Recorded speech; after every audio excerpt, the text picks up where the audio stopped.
Hi, March 1st, and all of the anniversaries I have today are illegal abortions, and unfortunately, I don't have a whole lot of information on any of them. Uh, 3 of the 4 are from the Homicide in Chicago Interactive Database, so you really don't get a whole lot from that. I'm going to go forward in chronological order. Uh, Della, a 24-year-old homemaker who had emigrated from Poland, managed to get connected to one of Chicago's abortionists in early 1914. And most abortionists were physicians or midwives, but the authorities were not able to determine who and whether it was a doctor or midwife perpetrated Della's abortion. She died March 1st. I would go to Georgia, and I have a little bit more information on this because I got it from news articles.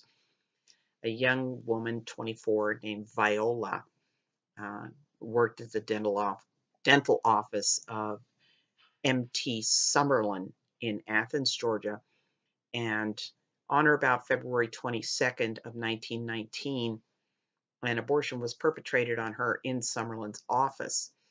On her deathbed, according to Viola's mother, Viola said that she indicated that Dr. Summerlin had gotten her pregnant and that an osteopath, Dr. W.G. Waters, performed the abortion on her. And both of them were charged with murder, involuntary manslaughter, and assault with intent to murder in Viola's death. Now, Summerlin and Waters fled the city when they learned that Viola had identified them in her deathbed statement, but they later turned themselves in, protesting their innocence. Now, the evidence did indicate that Summerlin was responsible for the pregnancy and that both the dentist and the osteopath had participated in the abortion, which was performed with instruments of some sort, and both were convicted and sentenced to 3-year prison terms.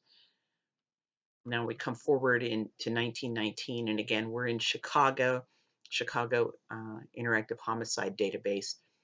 It says that on March 1st, 1919, a 22-year-old named Jeanette died in her Chicago home from an abortion, and they don't identify a perpetrator. So again, in Chicago, it was very much the purview of doctors and midwives.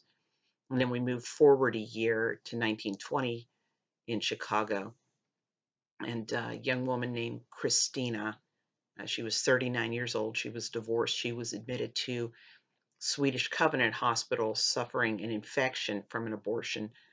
And Dr. John Klink, K-L-I-N-C-K, was identified by authorities as the perpetrator. Christina died March 1st, and Klink and a man named Carl Blomgren were held by the coroner, but the prosecution didn't go forward for reasons that I've not been able to determine.